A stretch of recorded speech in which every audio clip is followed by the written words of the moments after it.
इम्तिहान, और इस इम्तिहान में शामिल है ये कहना कि असदुद्दीन ओवैसी तो जिन्ना की तरह है। क्या जवाब है? अरे ये पागल है, ये लोग पागल है बिल्कुल ही। इनको मेंटल अस्पताल में डालना चाहिए, असलम में।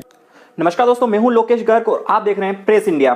तो आज हम बात करने वाले हैं ओवैसी और अंजना ओम कश्यप के बीच में थर्ड डिग्री में जो तीखी बहस हुई उसको लेकर यहां पर हम कुछ बातें करने वाले हैं। दरअसल बात यह थी कि अंजना ओम कश्यप और जितने भी जो मेंबर बैठे हुए थे वहां पर थर्ड डिग्री में, वो असदुद्दीन ओवैसी से एनआरसी के मुद्दे पर बातचीत कर रहे थे। असदुद्दीन ओवैसी का कहना था कि अगर एनआरसी पूरे देश में लागू की जाती है तो सबसे पहले तो त्रिपुरा से चालू करिए। अगर त्रिपुरा से आप चालू करेंगे इस चीज को तो वहां के जो मुख्यमंत्री है बीजेपी के, सबसे पहले तो वही इस चीज के लपेटे में आ जाएंगे, क्योंकि उनका जन्म जो हुआ है वो इंडिया के अंदर नहीं हुआ था, वो बाहर हुआ है और उस तरीके से वो यहाँ के नागरिक नहीं रह जाएंगे और उन्हें यहाँ से जाना पड़ जाएगा।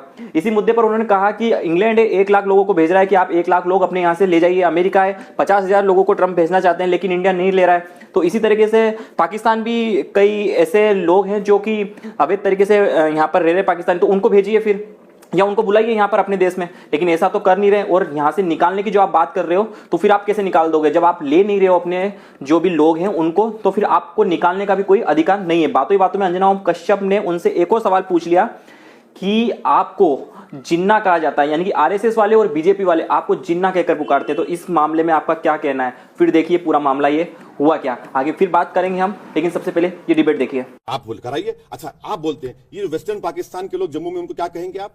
जो चकमा रेबल्स अरुणाचल प्रदेश में जो हिंदुस्तान की फौज के खिलाफ, उनको क्या कहेंगे? इंग्लैंड कह रहा है कि आपके 1 लाख हिंदुस्तान के लीगल ले लीजिए, मोदी बोले नहीं लेते। 50,000 वो ट्रंप रोक के रखा है आइस की, ले लीजिए। आप नहीं लेते। क्या करना चाहिए सरकार को अगर 1 लाख लोग भी बचते हैं 40 लाख में से? एनआरसी का फाइनल आप क्या कहना चाहिए? हो सकता है कि 1 लाख भी ना बचे, पूरे आ जाए। आप क्या कहना चाहते हैं? एक आदमी आ जाए, पूरा आ जाए। हो सकता है कि कागज हो उनके पास, लेगेसी का डॉक्यूमेंट हो, ये कहना चाहते हैं डॉक्यूमेंट ए हो, डॉक्यूमेंट बी हो, वो बता दे शायद। आप ये कहना चाहते हैं अगर 2 भी बच जाएगा, बांग्लादेश तैयार नहीं है, क्या करना चाहिए सरकार? अब इनको बताना चाहिए, बताइए, इनसे पूछिए। नहीं, ये सरकार में क्या करेंगे ये? आप वेस्टर्न पाकिस्तान के लोग जम्मू में बैठे नहीं कर सकते, चकमा रेबल्स अरुणाचल प्रदेश में बैठे आप कुछ नहीं कर सकते। इंग्लैंड कह रहा है कि भैया लेके जाओ। वो तो कह रहे हैं देश भर में एनआरसी करेंगे। हाँ, देश भर में एनआरसी होना चाहिए। अरे मैडम, त्रिपुरा में करिए। ये जो चीफ मिनिस्टर बीजेपी त्रिपुरा की तैयारी, ये जो चीफ मिनिस्टर है इसकी पैदाइश कहां की है? 71 की है। ये भी फंस जाएगा।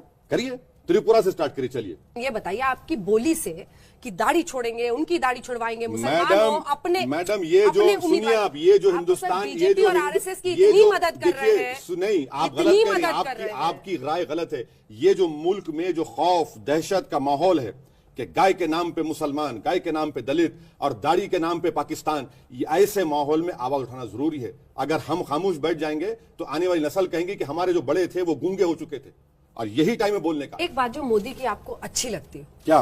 नरेंद्र मोदी की क्यों अच्छी लगे मैडम?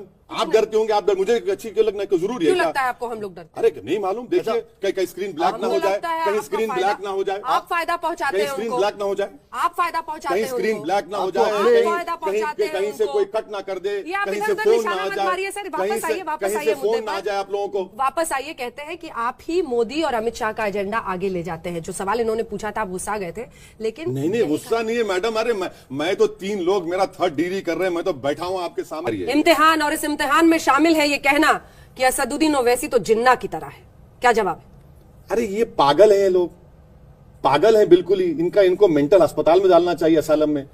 इनको ये सोचना पड़ेगा, भाई साहब 70 साल हो गए मुल्क को आजाद होकर, हमारे बुजुर्गों ने जिन्ना को ठुकराया और उसके बावजूद भी एक 4वीं 5वीं नस्ल आ चुकी है, अब फिर भी मुझे जिन्ना से कंपेयर करते हैं। इनके दिमाग की गंदगी है, इनकी दिमाग की नफरत है मुसलमानों के ताल्लुक से, कि हमको जिन्ना के बारे में कुछ नहीं मालूम, हम जिन्ना को जानते भी नहीं है। हमको हिंदुस्तान के संविधान से मतलब है, हमको हिंदुस्तान के ख्वाजा गरीब नवाज की उस आस्थाने से मोहब्बत है, और आप 70 साल के बाद भी जिन्ना से कंपेयर करते हैं मुझे। फोटो हटा दी जाए अलीगढ़ से। अरे आप बोलिए अलीगढ़ वालों को, बोलिए मुझे क्या करना है जिन्ना से? मुसलमान दिखते कि जिन्ना, मुसलमान दिखते कि पाकिस्तान, मुसलमान दिखते कि पॉपुलेशन, मुसलमान दिखते कि औरतें का तलाक। अरे भाई कभी मेरे दूसरे मसाइल पे तो बात करो। पॉलिटिकल रिप्रेजेंटेशन क्यों नहीं है मेरा? क्यों हिंदुस्तान के संसद में सिर्फ 4% मुसलमान जीत कर आते? क्यों नहीं आप टिकट नहीं देते? क्यों मुझ में गरीबी ज्यादा है? क्यों मेरे में ड्रॉप आउट ज्यादा है? इस पर बात नहीं होगी। ये बीजेपी का ध्यान बटाओ टेक्निक है। फिर वही रहबरी शुरू हो जाएगी। ध्यान बटाओ, ध्यान बटाओ, ध्यान बटाओ। नौकरी की बात मत करो, महंगाई की बात मत।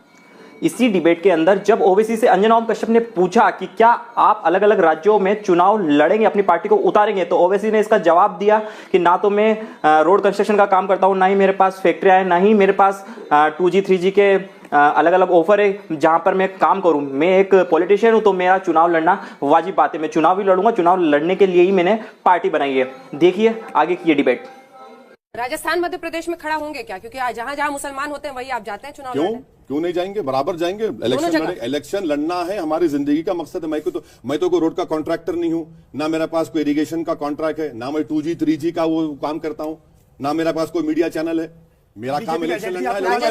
राजस्थान और मध्य प्रदेश अभी फैसला नहीं हुआ, लेंगे फैसला। फिर भी किसी एक राज्य पर, मध्य प्रदेश पर सर एनआरसी के ड्राफ्ट पर आपकी क्या राय है? ड्राफ्ट है, वो फाइनल नहीं है। उस पर क्या राय है? और वो घुसपैठी का अमित शाह इस्तेमाल किया, इसका सुप्रीम कोर्ट ने घुसपैठी का इस्तेमाल किया। अमित शाह को अपने अल्फाज वापस लेना पड़ेगा, इसलिए कि उनके बगल में बैठकर राजनाथ सिंह ने घुसपैठी का इस्तेमाल नहीं किया। जो हो रहा है झूठ का, एनआरसी का जो ड्राफ्ट का काम हो रहा है, ये सही है गलत है? एनआरसी का काम देखिए, 1200 करोड़ रुपए खर्चा हुए, 50,000 एम्प्लॉइज काम किए, 9,000 आउटसोर्स हुए, और क्या कर रहे हैं हम लोग? खुद बीजेपी के 2 MLA का नाम नहीं, चीफ मिनिस्टर आसाम के सिक्योरिटी पर्सनल का नाम नहीं, फखरुद्दीन अली अहमद प्रेसिडेंट के भाई के खानदान का नाम नहीं, जबकि फखरुद्दीन अली अहमद के बेटे JNK के चीफ जस्टिस रह चुके हैं। लेकिन बता रहे हैं कि उसमें अभी करेक्शंस होंगे। करेक्शन होंगे, हो सकता है होंगे, बिल्कुल। लेकिन आपको ये पूरी एक्सरसाइज के ऊपर आपकी क्या राय? देखिए, ये एक्सरसाइज हो रही है, एक्सरसाइज होता है, घुसपैठी नहीं कह सकते उनको। अवैध घुसपैठियां क्यों नहीं कह सकते? बिल्कुल नहीं कह सकते, बिल्कुल कह सकते, नहीं कह सकते। आप सुप्रीम कोर्ट क्या राजनाथ सिंह ने कहा? अवैध रूप से नहीं, आप छोड़िए राजनाथ सिंह, क्या इलीगल? आप होम मिनिस्टर हैं, आप फैक्ट्स के साथ बात कीजिए ना सर, फैक्ट्स के साथ बात कीजिए ना। इलीगल इमिग्रेंट्स कहते हैं, नहीं कहते? जो अवैध रूप से आया हो, छुप कर आया हो, हिंदुस्तान का नहीं, हिंदुस्तान का होम मिनिस्टर उस लफ्ज को हमारी सबसे बड़ी पंचायत में इस्तेमाल नहीं करता।